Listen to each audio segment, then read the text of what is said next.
I feel like the arts in general, right? Whether it's music or films or poetry or theater or whatever, is just, even sports in some way fills that sort of need. And yeah, I turn on a track if I want to pep myself up or get pumped up to go to the gym. I'm going to put on something, heavy or with a good beat, or I might put on a sad song and kind of emote with that.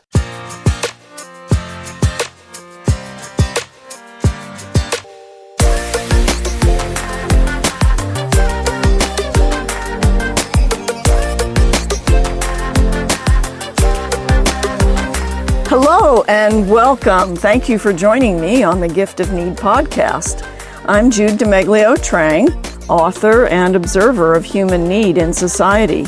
This podcast seeks to address the overlooked power of need and how it shapes behavior, relationships, and society. And it's born from the belief that our needs are not burdens, but are actually opportunities and gifts. My guest today is Gabe Kubanda. I'm so excited to have him with us. He's a singer and songwriter coming to us from beautiful San Diego. Hello, Gabe. Hey, Jude. Thanks for having me. I appreciate it. Oh, thanks so much for being with us. Gabe's been a singer-songwriter for years in bands and now as a solo act. He was invited to audition for The Voice and has done a lot of just amazing things. He's on Spotify and Apple and has got EPs and all that stuff. So Gabe, would you tell us a little bit about yourself? Yeah, so I grew up in Seattle, outside of Seattle in kind of the farm country, and I moved to LA when I was 21 to study music business at UCLA Extension. I really loved LA, and I was in a bunch of rock and emo bands, and we would tour with the Vans Warped Tour and do a lot of those type of shows with other local bands. And I ended up moving to Phoenix and starting my own solo act and starting my own concert tour called the Epic Proportions Tour. And we ran that for about 10 years and toured that all over the world, including Australia, Europe, Denmark, Sweden, London, Germany, France. It was pretty fun and pretty crazy. And I ended up also starting a nonprofit called Edumusication, where we would go into high schools and middle schools and we talk to band kids about careers in music and what they could do with their creativity, with their passions, and how they could align those passions and creativity with a career of their choosing. And that was super rewarding and super fun. Oh, great. That would have been a real fun to have been a little bit, seen some of that with you.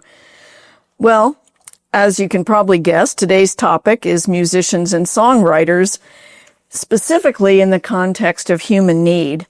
And I don't think there can be any doubt that musicians and songwriters fill needs for individuals and societies. How many times have you listened to a song that's pulled at your heart and soul, and perhaps like the rest of us, we've sung along because the words resonate with something we're dealing with, but we're unable to express on our own. We don't have the same creativity.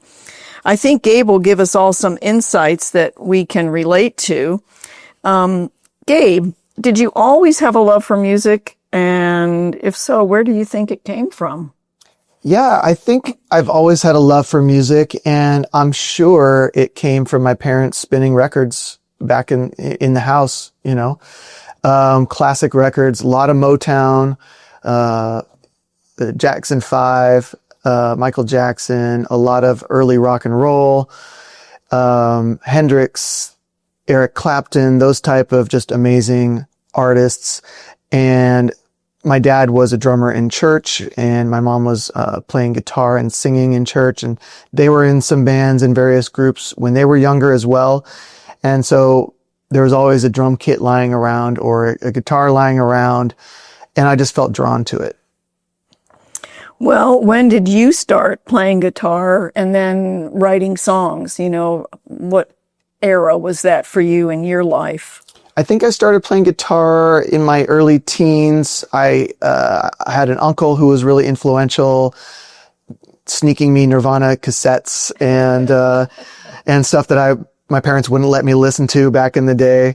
I started jamming with friends in high school and church. I was in the jazz band in high school.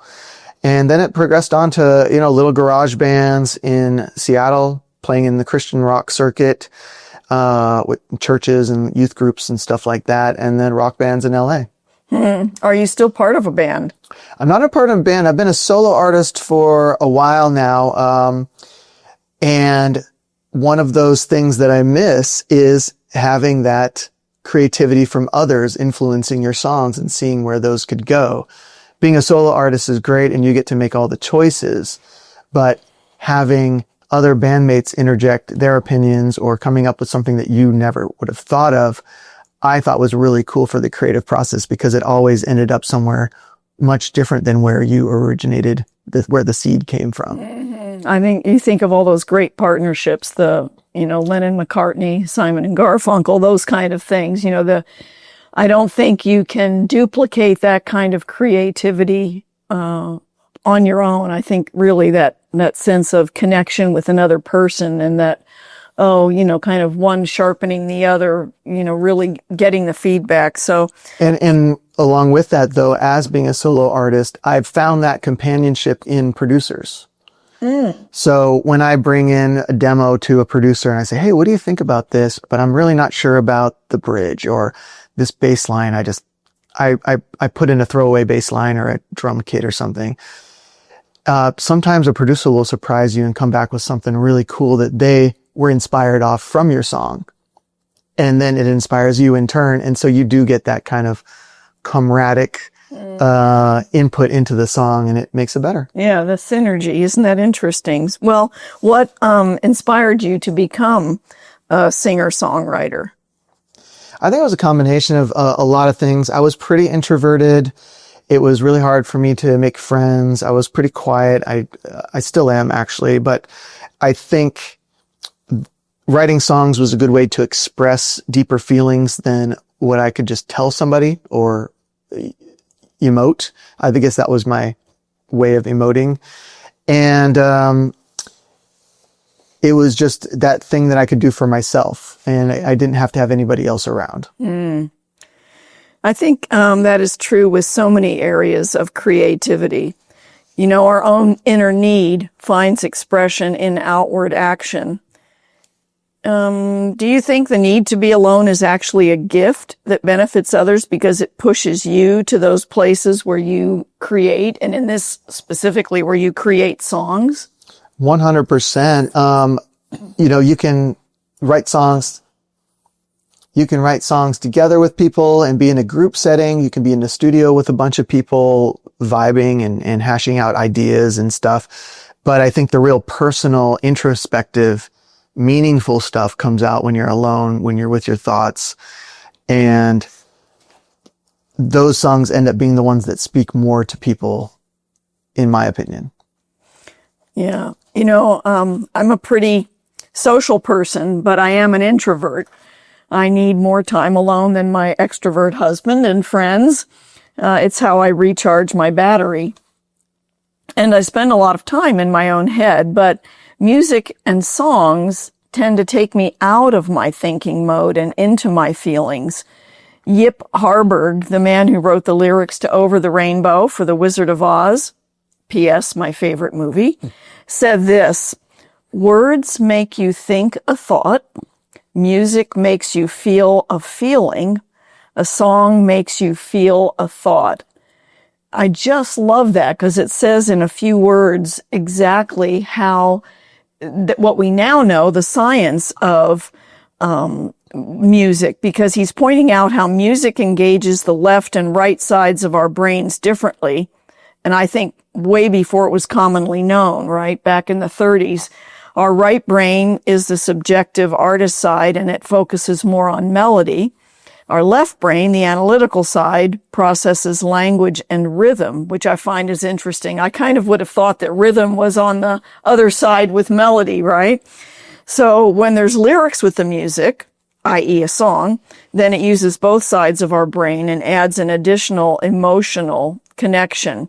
So it's interesting to me that playing an instrument requires both the right and left sides of our brains.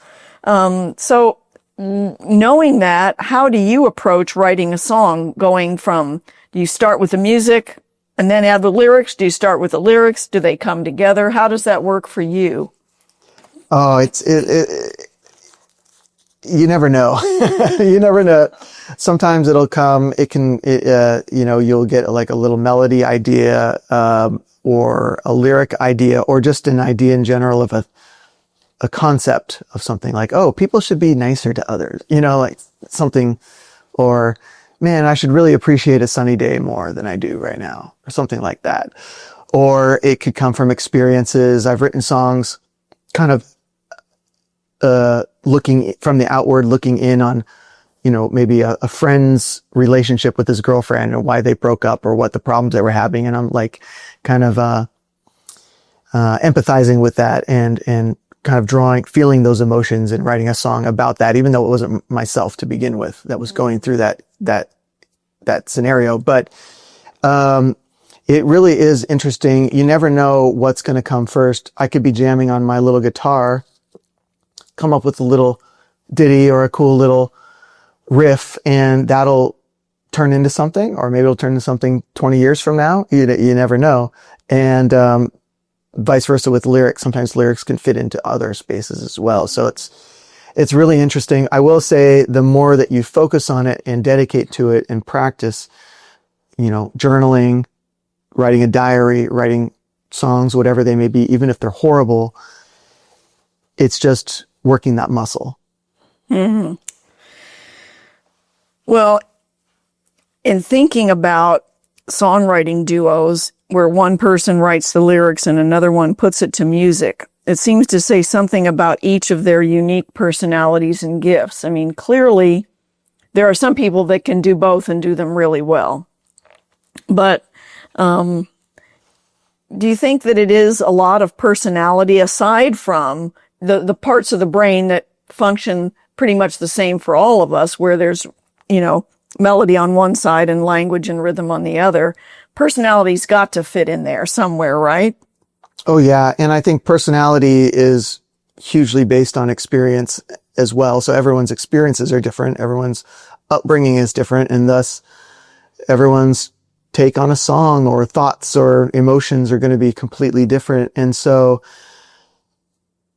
being able to bounce those off of,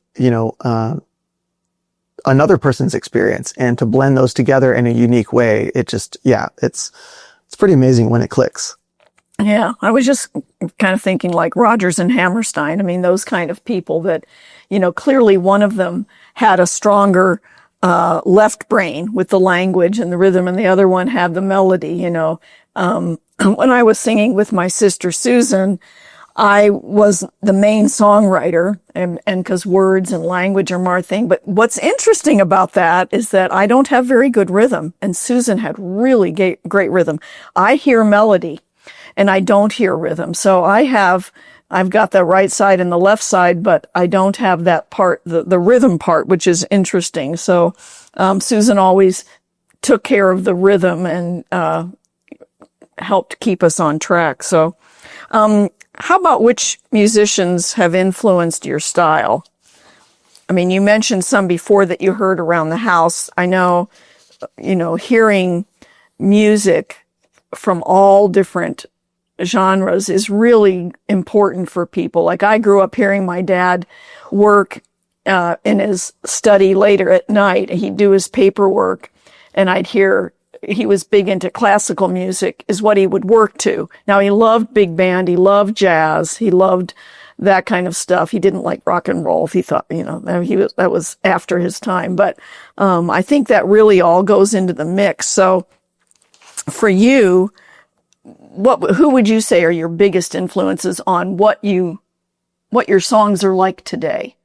That's such an interesting question, because I still go back to some of those early records and some of those early memories, even though my music sounds nothing like that, the classic rock of the day or the 80s music, or, but I think with the acoustic pop kind of music that I create today, it's kind of influenced a lot what I listen to on the radio as well. Like, I'm a big, Justin Timberlake fan, or, I like pop music as well. I love, a lot of stuff that's current right now. I love hip hop. I love metal. I love shoegaze or indie rock. But the funny thing is, even though I write a lot of songs on acoustic guitar, I don't listen to a lot of acoustic music. Interesting. Yeah. I'll listen to a lot of progressive bands and experimental bands. And I find myself, even if I'm playing some simple chords, I may throw in a little riff or a different time signature or something just a little different than maybe I would if I was just recording a straight pop record or something. And I think having those kind of guitar and rock band kind of influences in the past kind of has bled over into the acoustic pop kind of music that I do slightly in little ways. Mm-hmm.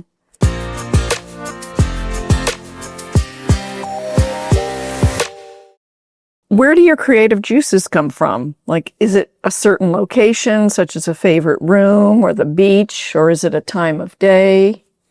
When we were on tour, at the height of our touring, we were doing probably over 250 shows a year, and it was pretty brutal. Yikes. And it was all DIY, and we were bringing bands around and lugging their gear every night, and and driving the bus to the next city. And so a lot of when I found it when I was doing long drives, a lot of song ideas and melodies and guitar riffs or rhythms would come out while I'm driving the bus. And so I'd be driving, I'd be like, somebody get my phone. I got to record a voice memo. And so there was a lot of those times where I feel like if I'm concentrated on doing something, those kind of things kind of seep in, especially with doing tasks that it's kind of mundane, like driving. Mm-hmm. You're paying attention and stuff, but it's the same thing for miles and miles and miles and miles. And so your creativity kind of goes through. And the same thing with swimming. I used to swim a lot, and I still do. And there's something about the water, being underwater when I'm swimming laps, and that gives me some creative sparks and ideas. I don't know if it's the calmness of the water or the depth or just the feeling of being immersed or something, that I tend to get some song ideas out of. Other locations could just be sitting on the couch, laying in bed, or being in the studio with other people and being energized by the energy around you is another kind of a cool thing for songwriting. Creative juices. I think this is a very common thing for so many areas of creativity. I've heard the same thing from poets, visual artists, writers. It's the times when our brains and souls are released kind of from that pressure of doing something in a specific time slot or with a deadline. That's when we're able to let our brains wander and our souls, feel more than, I've got to get this done.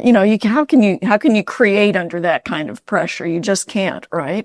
Yeah, for me, it's always been difficult under pressure, and when I'm able to kind of let my mind wander, I think is the best way. Yeah. Yeah. Thomas Edison, famously quipped, "Genius is 1% inspiration and 99% perspiration." Is there a discipline involved in your songwriting process? And if so, is it daily? What happens if you leave it for a while? 100%. And that's always been the way it's been for me. I have to practice, write 10 songs to get one decent song, or 100 songs to get one great song, the daily discipline, being either journaling or writing diaries or just sitting down for 20 minutes and trying to practice some chords or some scales really, really helps out. And when you lock in, the magic really, really happens and something amazing comes out of it. But when you let it wane, I know during COVID, that was really difficult for me, not being on tour, trying to figure out what to do. I ended up starting a short-term rental business and going all in on that.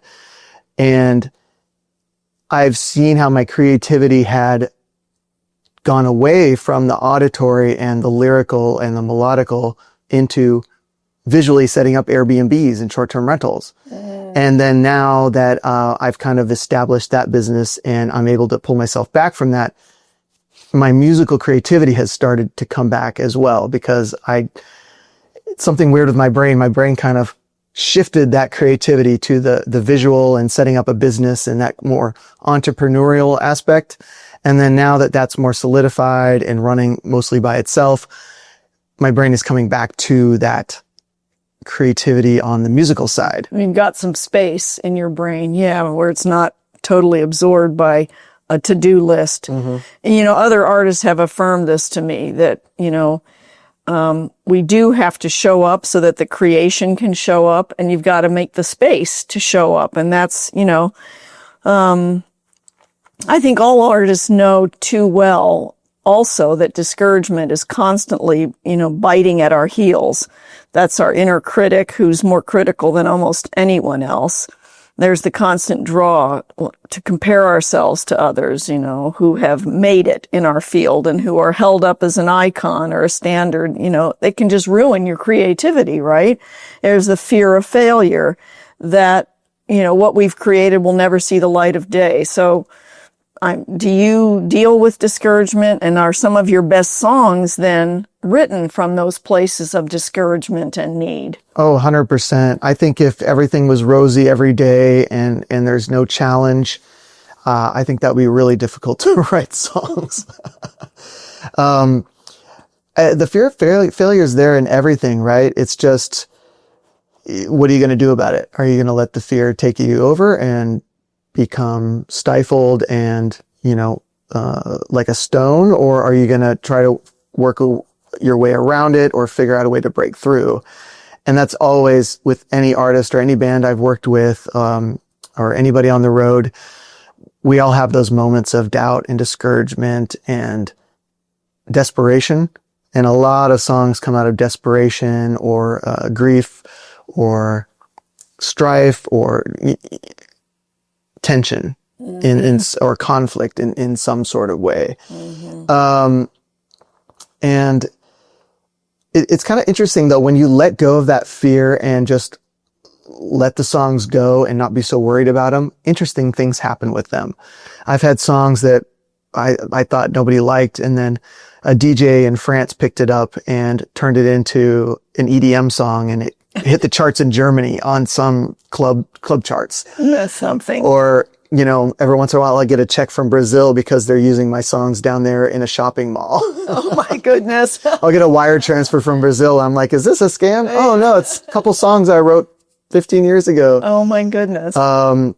It's used in a Japanese car commercial or something, or a little documentary film that I've never seen, but they're using it somehow.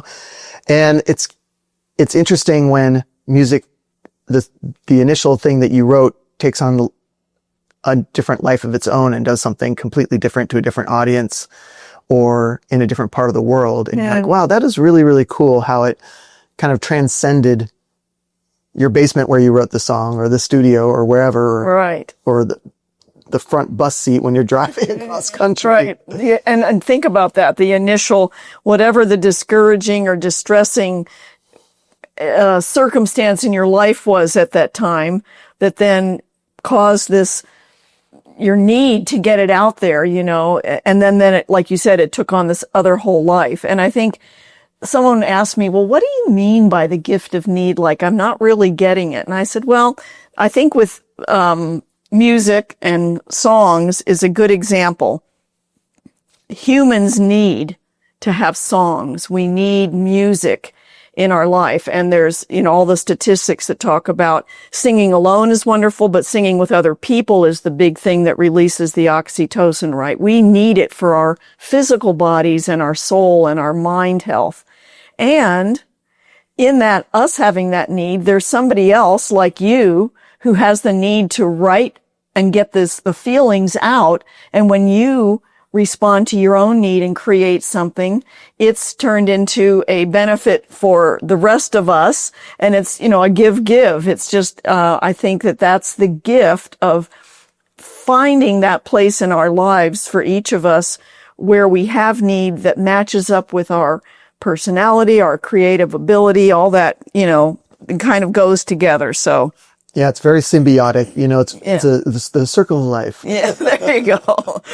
What are some of the needs that songs fill in your own life? And do you think they're also common needs for most people in most times in history? Oh, I'm sure. I'm sure I'm not that much different from anyone else on this planet. I think we're pretty similar in all our needs and wants and desires for the most part. And so I feel like the arts in general, right? Whether it's music or films or poetry or theater or whatever, is just, even sports in some way fills that sort of need. And I turn on a track if I want to pep myself up or get pumped up to go to the gym. I'm going to put on something, heavy or with a good beat, or I might put on a sad song and kind of emote with that. I don't know. It just, you feel it intrinsically, like, I need to hear this song right now, or I remember this song and feeling nostalgic on how it made me feel when I was 10 years old. I got to hear that now. Yeah. And luckily, and it's so cool with, Spotify and everything else, or, that you have available, you can pull that song up instantly and kind of get back into that reminiscence right away. And it's really amazing. So it makes you think, how did people do it in the olden times? Well, I guess they just called it up in their mind and sang it, right? I mean, they didn't have this. Things like, resistance and protest towards injustice. I mean, those are songs for, that kind of a need, or like you said, expressing joy or feelings of love for another person, or thankfulness for the beauty of nature, for the freedom that you live in. I mean, it's funny because when this announcement came about Taylor Swift, and I can't remember her fiance's name, anyway, and that they're, engaged and going to be married. And I saw something that said, oh my goodness, is this going to change these songs? Because she's been writing songs having this need for love and stuff that young women and young people can relate to. And you think, how's that going to change her songwriting? Well, I think it will change, but being in a relationship is going to have all sorts of other needs and conflicts and stuff, right? So. And people will relate to that because there's going to be those people at that stage in their life. Exactly. And they're not always going to stay the tweeny boppers that they were when they first were listening to Taylor Swift. Exactly. That's. Plus she has a crack songwriting team. Yeah. And just, she has an amazing songwriting team. Yeah. So there you go. That's that, collaboration, cooperation. And, those, for as much as music and big acts and small acts and solo artists and bands, it's like the world can't get enough of them in all different genres. Just tells us how much we need music and songs for our health and our life, Well, let's get down to you. And would you be willing to play a little bit of one of your songs for us? Sure, why not? Yeah. Oh, great. What do you think you can do? Let's see. My latest song is called Working on Me. And in fact, I was thinking about it when we were just talking, that I wrote that as a need to tell people what was going on in my life during and after COVID and my transition away from the kind of the touring side of things and being on the road all the time and doing that whole thing. And I felt like I needed to explain that I took a break from Instagram, that I took a break from social media to just be sane, to focus on myself and work on me, and so, and also I felt it was, as I was writing the song, that it would speak to people that were in that same position of me, who were like having a crazy career change or a life change, or didn't want to be posting everything online for everyone to see and kind of be more selective with who they share their life with and not having to be everything so public all the time. And it was really cathartic for me to write that and put it out. So yeah, I'll play this for you. This is how I originally wrote the song.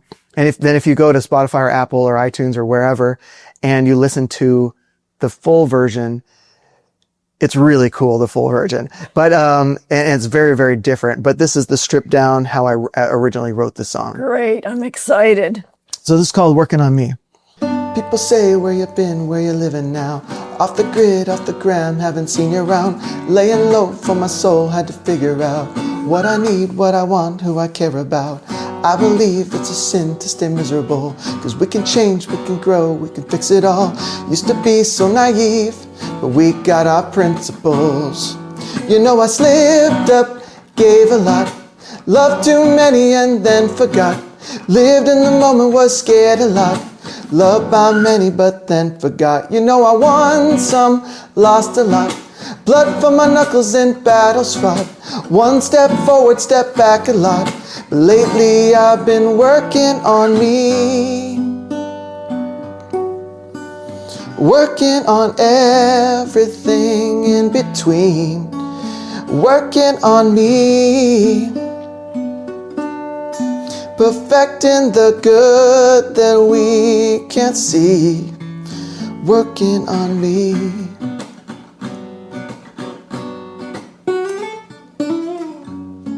Oh man, thank you, Gabe. Wow, I'm excited. That sounds like a great song, and I love your voice and your guitar playing. And all right, well, we could go on and on. I could have you play other songs and talk, but time to bring this to a close. Thank you again, Gabe, so much for making the time to be with us today and talk about the needs we all have for music and singing in our lives. And how others of us have a need to create, which brings solace to ourselves, and the creation becomes gifts to others, and it meets the needs of individuals and our communities and society as a whole. And I think it brings joy and fulfillment to all of us. Yeah, 100%. 100%. All right. Well, you can reach Gabe on Instagram at Gabe Kubanda.